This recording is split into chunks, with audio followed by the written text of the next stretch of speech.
The Warriors blew out the Mavs last night, 112-87. Luka Doncic finished with 20 points, but just 2 points in that second half. Plus, he committed 7 of Dallas's 13 turnovers. We're now joined by First Things First co-host Chris Broussard. Chris, good morning. Luka finished a minus 30, lowest on the team. Do you think he's going to continue to struggle in this series? Struggle, no. I think that's too strong of a word. I think he's too good to have like an entire series like he did last night. But I don't think he'll dominate this series the way he did Phoenix, the way he did when he came back to play against Utah, even the way he did last year in losing in 7 games to the Clippers. I think that Golden State does some things on both sides of the ball that will keep him from dominating the series. I think he'll play well enough, have a couple of big games that get them a win or two. I picked Golden State in 6, but they do things like last night, we saw them throw the zone defense at him, the box and one defense at him, even Andrew Wiggins picking him up 94 feet. Now, I know Jason Kidd and the Mavericks will adjust and they'll look at film and, they'll come up with some adjustments. But that stuff, what I think may happen over the course of this series is that that's going to begin to wear Luka down.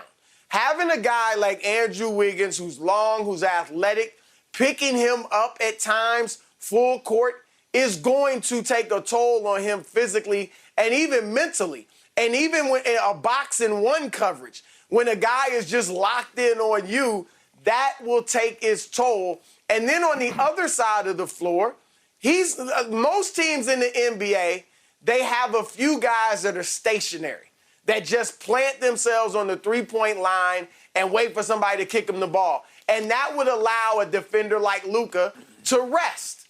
You can't do that against Golden State because their player movement is the most in the league. So Luka may be moving with the guy he's guarding, or he'll at least have to be engaged to get ready to help and things like that. And last night, you actually saw times Andrew Wiggins was going at him. So they're making him work on both sides of the ball. So I think over the course of the series, that's going to wear him down. So then when you do get an open look or you do take a jumper, your legs may not be there. You may rush it. You're not in rhythm because you're used to somebody just hounding you and being there on you. Now, like I said, Luka will have some big games. He's an awesome player. But this will not be his series. He won't own it, and he'll go home a loser in this series. I agree. It's hard for me to disagree with anything that you said. I don't believe that he'll continue to struggle. I believe he'll figure it out because as good a defender as Andrew Wiggins is, Kawhi is not the Kawhi Leonard of old, but he's still not the defender that Kawhi is, or Paul George, or Mikal Bridges. And he's had great days, great games against those guys. So I do feel, Chris, that he'll figure it out. But it's going to come down to guys making shots. The reason why they were able to blow the doors off of Phoenix the last 2 games is that guys made shots. And if the guys don't make shots, you're going to have 10 eyes looking at Luka, and you're going to have 3 guys really close. And you see Draymond dig the ball out. You see Kevon Looney pull the ball out. You see guys pulling the ball out because they don't need to be as close to the shooters as they would normally be because they don't feel they're going to make the shot. Brunson had great looks. None of these looks that he got were contested, and he clanked them. Reggie Bullock clanked them. Dorian Finney-Smith was clanking. Cleaver couldn't get a shot. Bertans couldn't get a shot. Obviously, Luka struggled. Yes, Luka struggled last night, but I feel that if guys could have made shots, it would have spaced the floor even more, and he would have had an opportunity to work more and more against Andrew Wiggins. But he working on Wiggins, and guess what? Kevon Looney not worried about anybody. He gets back and blocks the shot.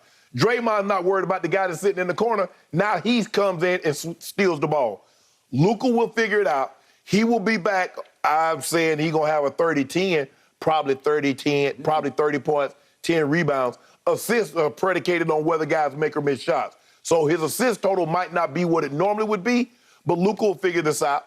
We go in 7 games. Really? Yep. So you got Dallas winning game 2? No, we're going to spot you 2. Oh, spot us 2? Spot you 2 like they did Phoenix. Spot them 2. That's going to happen, huh? So you're going to easily win a game 7 at Golden State. I didn't say it was going to be. We didn't think it was going to be that easy, did it? Really? In Phoenix. Shannon, you're in trouble. Okay.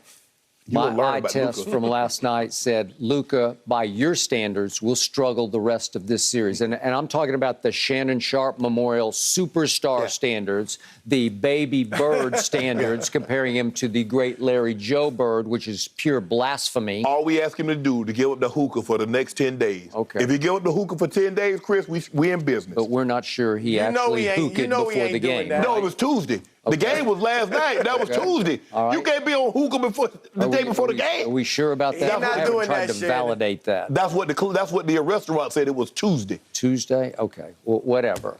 Be that as it may. I accept all that. I know you accept it because it made him look because he looked bad. You like that. You tell him, Luka, go back tonight if you like. He still doesn't look in very good shape. No, he's not. And he's not very athletic, and he's not a leaper, and he definitely is a liability on defense. And all of a sudden, I think Golden State stumbled onto something because after, as Chris said, they tried their box and one, they tried their junk defenses, they tried various defenders on him. Keep and him they on his finally feet. just said, wait a second. We got a guy who's also 6'7", who's much more athletic, who's only 27 years of age, and he can run all day and all night. And his name is Andrew Wiggins. He's going to run with him for 94 feet. And I thought Andrew Wiggins made Baby Bird look like Baby Hummingbird last night. Well, he just did. Okay. I got to tell you, he mirrored him. He stayed right with him. He kept his feet on the floor. And when Luka got half a step into the lane, which he is a genius at getting, all of a sudden, swooping in for the kill was Kevon Looney, or, as you said, Draymond from the blind side, knocking the ball up out of his hands and dislodging, and they were off to the races. So I saw a plan that started to work in the third and early fourth quarter in which they just said, we're going to put our athlete on you, our wing defender on you, and we're going to make it hard on you. And I think it will continue to be hard because Golden State is just better than Phoenix. And I think they're a little better overall game plan than Phoenix is. I love Monty. He deserved Coach of the Year. But listen, the brain trust of this Golden State team is extreme, and Luke is going to be up against that. And I'm not sure even the great Jason Kidd can overcome that because he is overmatched against this team. Okay. You see? But you do realize, like, these blowout losses don't translate. You remember when Golden State lost by 1,000? And then guess what happened? They bounced back. You remember when Mavericks, they lost by 30? And what did they do? So this notion that because one team got blew out the next game, that's going to translate to the next game, that's just not true. Luka is a superstar, and you're about to find out on Friday night why. Okay, so are you predicting it then? No. Go ahead, Chris. Yeah, I agree with you, Shannon, that obviously these games aren't translating. But here's the difference between Phoenix and Golden State. I mean, Golden State has faced down LeBron James. They're not going to get intimidated by Luka, no matter how good of a game he has. And Phoenix started to get a little bit intimidated. Whether they're going to admit it or not, you could see it in their body language and everything. And they were down 3-1 to KD and Westbrook and came back. So they will play, they won't buckle under the pressure or the moment, whereas Phoenix did. Let's just keep it real. And that's what Dallas is up against in this series. This is a different animal in Golden State. Well, you got a different hunter and Luka Doncic. Really? Yeah, you got a different hunter. Well, he's getting hunted on defense. Okay, that's how you talking big. It's kind of shameful. You talking it's kind big. of embarrassing. You know Mark Cuban gonna show him this, how you talking crazy about Really? it. Good. Okay. Good. Okay. Now watch Monday when you come in here. It'll be fun to watch tomorrow night, guys. I'll be Either way. here. All right. I'm Thanks for wondering if spending you some time will with us, be here. Chris. Be here. Tiger Woods teeing off this morning at the PGA Championship. Here he goes. We're going to check in on him coming up in just a moment.